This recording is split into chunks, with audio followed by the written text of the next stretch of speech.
Good morning. Can everyone hear me okay? Yeah? Oh, I just want to keep sitting there and listening to the music. Can we just have a service that's all music? Oh, you did? Oh, I bet it was beautiful. That was wonderful. Thank you. Okay. Is that better? Yes. Okay. The teachings of the world tell us many different things about our existence as humans. Everything from we are simply humans who are created, led, judged, punished, and redeemed by an outside God, to this is all an illusion. None of this human existence is real. It's created by our feeble minds and our egos that need to be something. Most of the time, I see it as something in between all of that. We're living in these human bodies with these human minds. We can't escape them. We can't meditate them away. We can try. We can't pour love and light on ourselves into non-existence. And do we even want to? I don't know about you, but for me, I enjoy a lot of this. Sometimes I don't, but most of the time I'm enjoying this human life. So what if we instead embraced that place and that space where our humanity meets our divinity? What if we strive in every moment to be both? I want to start off with a story. This was a letter written by a subscriber to a publication called Sun Magazine, and it was published in June of 2014. I've been a pastor for 2 decades. My wife and I just joined a new denomination, and we want to start our own church. So we're flying to Georgia to be assessed, and get permission. It's humbling to have to try out again after all these years, but we feel called to serve God. We're finally at the gate. Our first flight was canceled. We got bumped off the next one, and this is our last hope to make it to Atlanta. The church leaders have said we need to be there on time. The gate attendant announces that boarding will begin in 10 minutes, and I head to the bathroom. Bev, my wife, glares at me like, "Really?" And I assure her I'll be right back. As soon as I've entered the men's room, the odor of feces hits me as if I've run into a wall. I hold my breath as I step to the urinal. Other men are rushing to exit as fast as possible. When I've finished, I look down to make sure I didn't step in anything. The stench is that close. And that's when I see a man's pants sticking out from under the door, loaded with excrement. Disgusted, I rush to the sink, splash water on my hands, and leave. I get back to my wife just as the first passengers are boarding the plane. Though I'm glad to be out of the bathroom, I can't escape the thought that those pants belong to someone who made it to the toilet too late. Didn't I choose this vocation to serve others? I pull my favorite pants out of my carry-on bag. Puzzled, Bev reminds me that the flight is loading. Giving her an apologetic look, I rush back to the men's room. I go right to the stall and knock. "I have a pair of pants for you," I say. "No, that's okay," comes the reply in a shaky, elderly voice. The smell is awful. I want to run out for fresh air and catch my flight, but I knock again, assuring him he can take the pants. The door opens, and there stands a deeply wrinkled, red-faced man. His hair is mussed up and standing on end. "Can you help me?" he asks. I'm surprised to see that most of the mess is cleaned up. I ask what I can do. "I got my pant legs twisted and I can't seem to get them right." His pants are gathered around his shoes. I bend down to pull them up and realize he has them on backward. We'll have to remove them and start over. "Are you sure you don't want to use my pants?" I ask. No, he just wants to get his own back on. The situation is growing more uncomfortable by the second. Now I'm on my knees, leaning into the stall and doing my best not to touch the remaining mess as I pull his pants off over his shoes. A few men enter the bathroom, see me on my knees, and then abruptly vanish as if they walked in on something they shouldn't have. I'm lamenting being in this position, hoping my plane has not left without me, and picturing my frantic wife, when a strange quiet comes over me, and I hear a voice. You have had help in your time of need. Now, give. With trembling hands, the man assists me in pulling up the pants and buckling his belt. He tells me his family is outside waiting. I say goodbye. He thanks me quietly, and I make it back in time for my flight. I first heard that story from a fellow ministerial candidate at our retreat leading up to our ordination. And at that time, I recognized it only as a story of a man's humanity. I see it differently now. There's no question we're human. We're fallible. We feel and cause pain. Sometimes we feel alone, disconnected, and afraid. Sometimes we reach out to others. We feel embraced, supremely loved, and engaged with those around us. It's easy, however, to forget our divinity.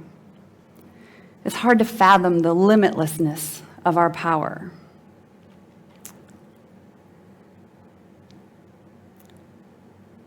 There are times, it used to be, maybe I shouldn't say used to be, that hearing that question really annoys me. Those times when I'm feeling my humanity at its harshest and someone is speaking or writing about the limitlessness of my power, it really ticks me off. And when I say used to, I mean like last Thursday, not a long time ago. I feel human often, and I feel limitless at times too. Not quite as often as I feel human. But I wonder, can we be as inspired by our own divine holiness as we are by nature? Can we sing louder than the thunder? I'm going to get back to that question a little later. Could we walk on water? Seems impossible. That would mean we can perform miracles. But I think, is the fact that medicine and doctors can cure disease and make the lame walk any less than divine? Maybe it doesn't look like a miracle like it did 2,000 years ago, but is it any less impressive that it's human creativity and ingenuity and intelligence, science and research that makes those things happen?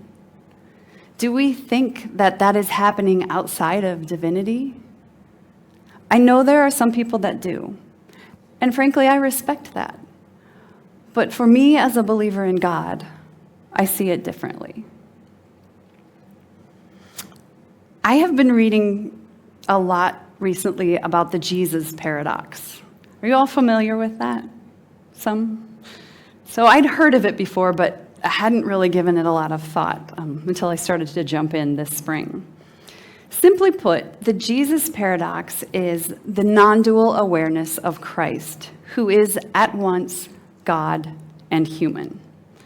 It's the core concept of the Alexandrian mystics who brought forward this idea in the 3rd and 4th centuries and still teach it today, that in actuality there is no divide and can be no divide in the incarnation, God as Jesus. The divide only exists in our fragmented minds.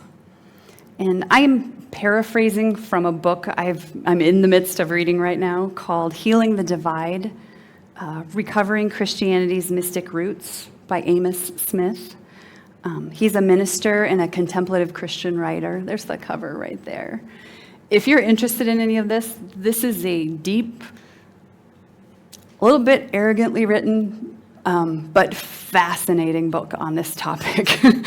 I highly recommend it. The mystics say that while Jesus's divinity and humanity are distinct, they are one. This is one of the ultimate mysteries of the Christian faith. From a biblical basis, the scriptures say that Creator is God, Jesus is God, Holy Spirit is God. And in addition, there are a plethora of scriptures that say God is one.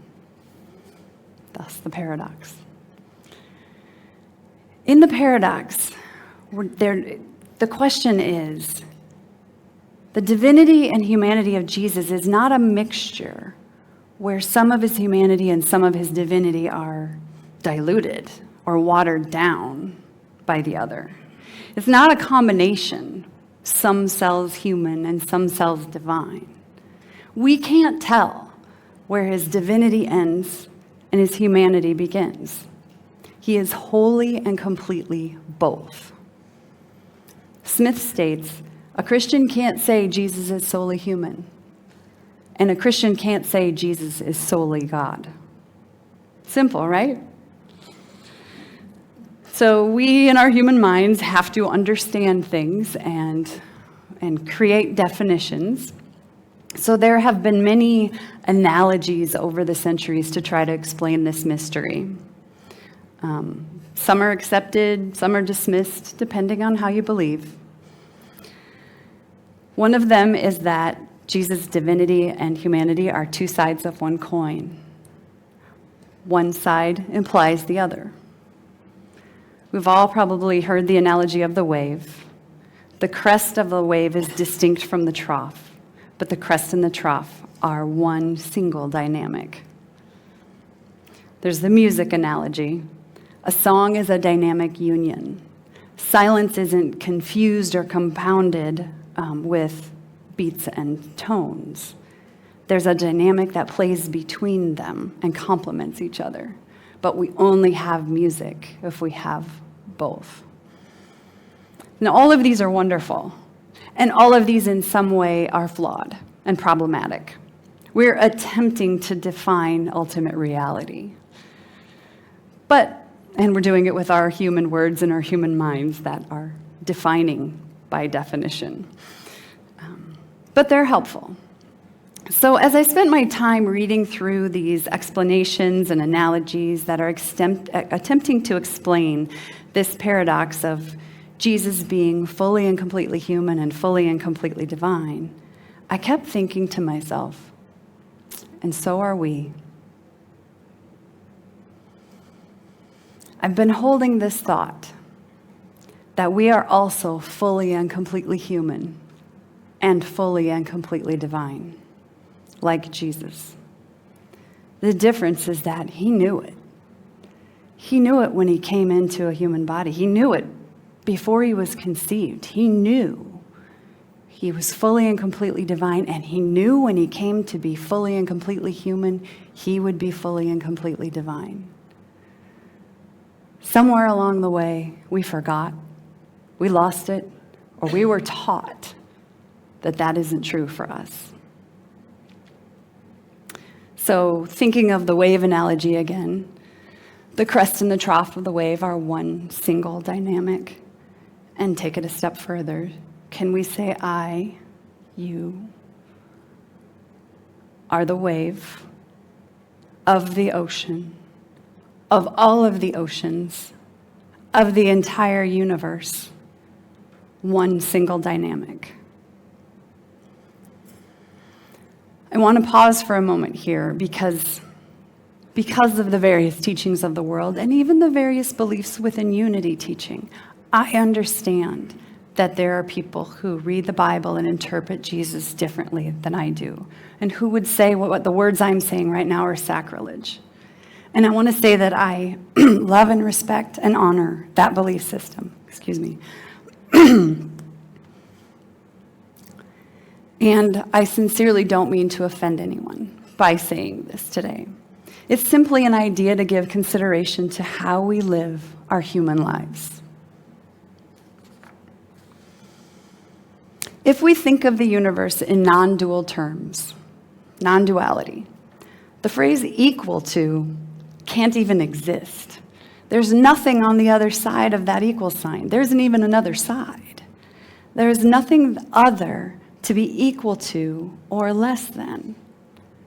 How do we reconcile that? I don't think we can. So, what if I'm wrong? Even if we do have limitations, how many people, how many of us in this room, how many watching, how many people who are living as humans today are living to the full potential of whatever amount of divinity is within them? Even if we don't believe our divinity is equal to that of Christ or miraculous. For me, it's an easy answer. It's actually not even a relevant question, because right now, standing here, I don't even have to be concerned about whether or not my divine nature is equivalent to that of Christ, because until I do live as though I'm embracing my divinity, it's irrelevant. A lot of times I have moments where I feel completely connected. I'm in it, I get it, I feel it, I know it. And a lot of times I don't. Last Thursday, for instance, when I was in the muck of being human, I wasn't acknowledging any divinity, within myself or without. There was nothing divine in the words coming out of my mouth that day. So there's a place to start. I did a talk at the Unity Church in Des Moines last fall, and the theme was inspiration. And in preparation for that talk, I asked about 30 or 40 people what inspired them. And it was fun. I would encourage you in the next few weeks, as you're out talking to people, ask them what inspires them. I guarantee you'll have some interesting conversations, and I bet you'll be surprised by some of the answers. The first answer I got when I asked the question was lightning. And I thought for a moment that the person I asked didn't understand the question. But then as he started to explain, he spoke of the sheer awe and power of lightning, of its energy. In his words, it's electric, it's connected, it centers me. I feel bigger and smaller at the same time. Not smaller as in less than. It's not about me. I'm a part of all of this. I have goosebumps right now just repeating those words. And by the time he was done, finished talking, I was already inspired, and I couldn't wait for the next thunderstorm to witness the lightning.